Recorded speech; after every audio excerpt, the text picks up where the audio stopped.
I'm just sitting there crying in the closet on the phone, and I just hear the biggest boom in my life.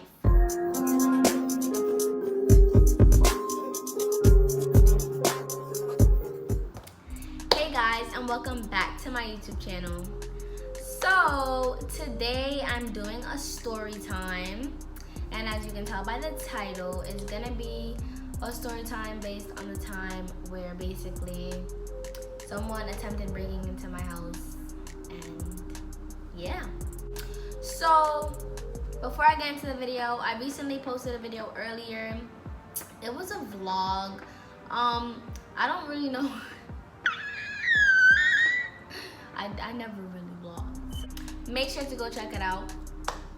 It is a video posted before this one. So whoa. Okay, so basically this actually happened to me various amount of times. Actually, it happened to me twice. Not various, yeah.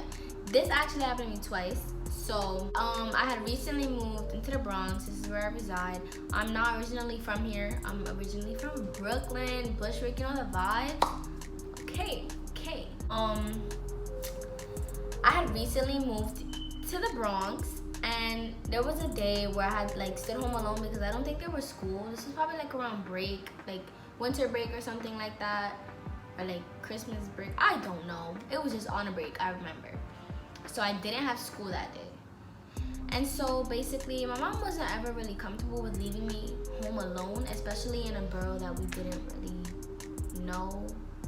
And it's kind of dangerous over here.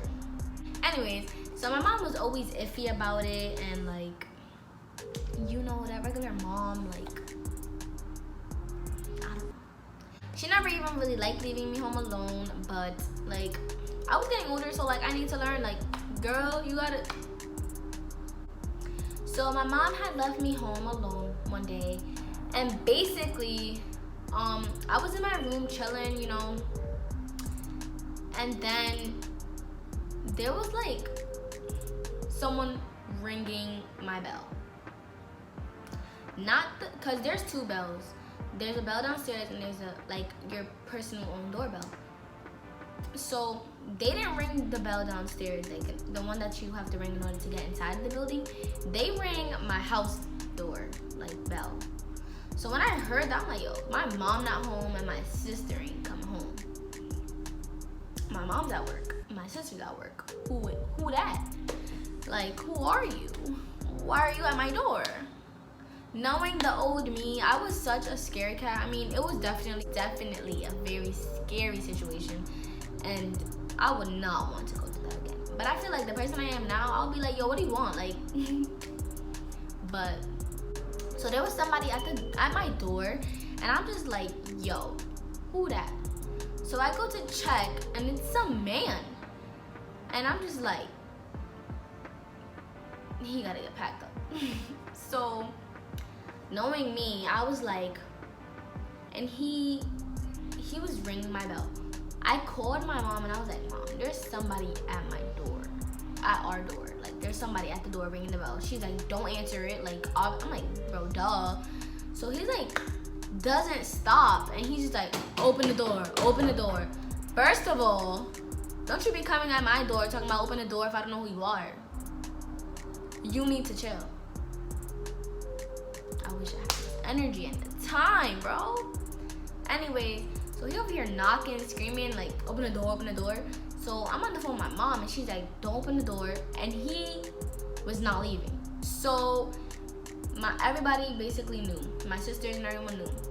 My mom was like, call the cops. We need to call the cops. So I got on the phone with the cops, and my mom was on the phone with them, and so was my sister, just to like clarify, like, there's somebody at my door and he's not leaving. So I'm on the phone with the police, and they're like, okay, give me your address, whatever. And then I'm like, tell them my address, and they're like, do you have a closet in your house? And I'm like, yes. So I felt safe in my mom's room. I don't know why. So I ran, like, I didn't run, but like I tippy-toed to her room because there was a point where he had stopped and then he restarted again. Like he wasn't leaving. Yeah. So I tippy-toed to my mom's room so like he wouldn't hear any footsteps. So I ran to my mom's room and I hid in her closet. And my mom, like, she uses we have like a rack built in our closets or whatever, like, so you can hang your stuff.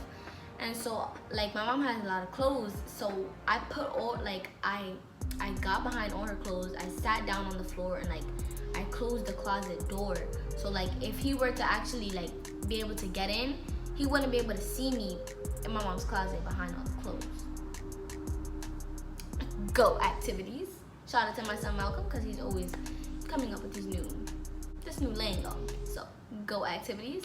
So I hid behind her clothes and I stood on the phone with the police. At a moment, I didn't hear him at all. So I'm just like, maybe he left. So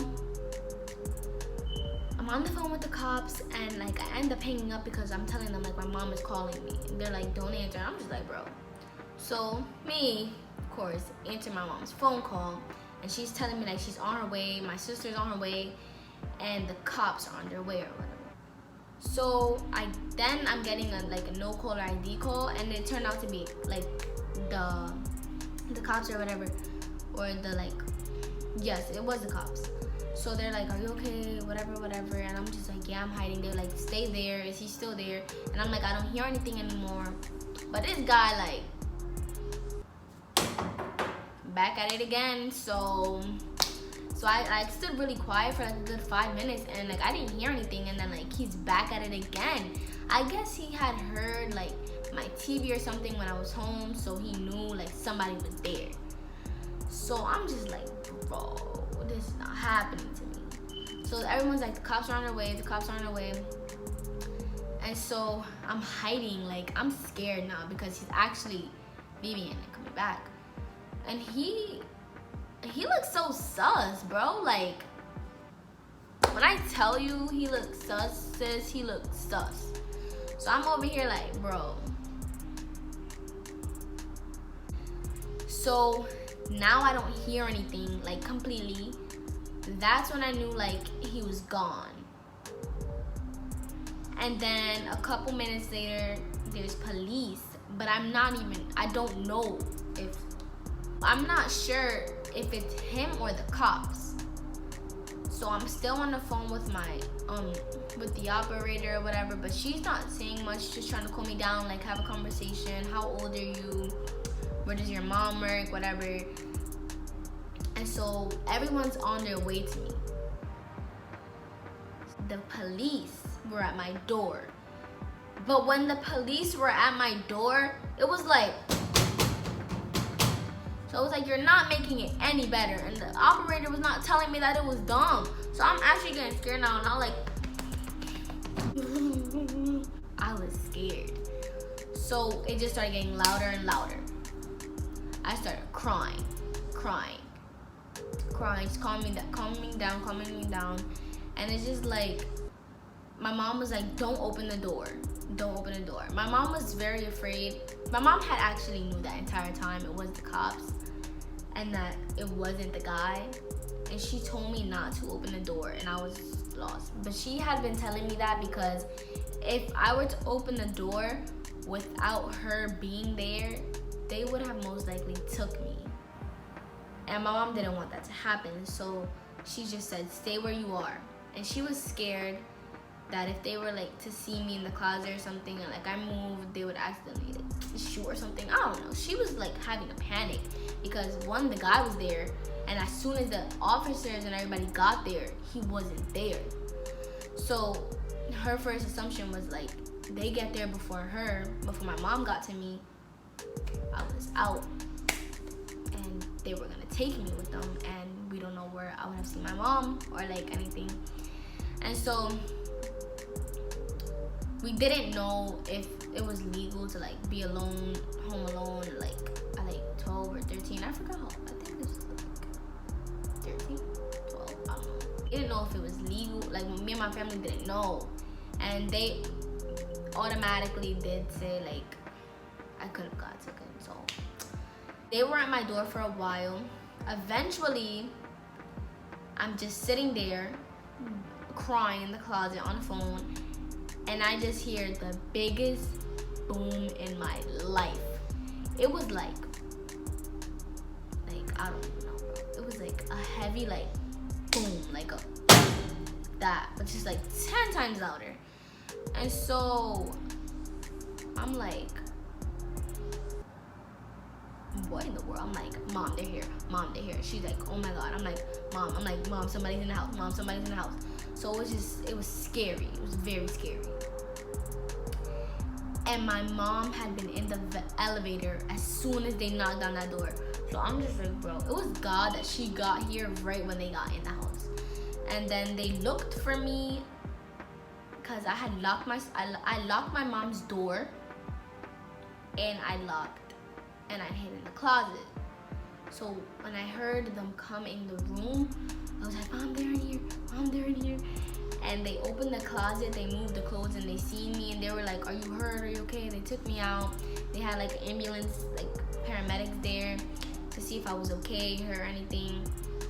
And a police officer had told my mom, they were like, you do know that this could like open up an ACS case or whatever, but hope like that didn't happen. They still never found the guy.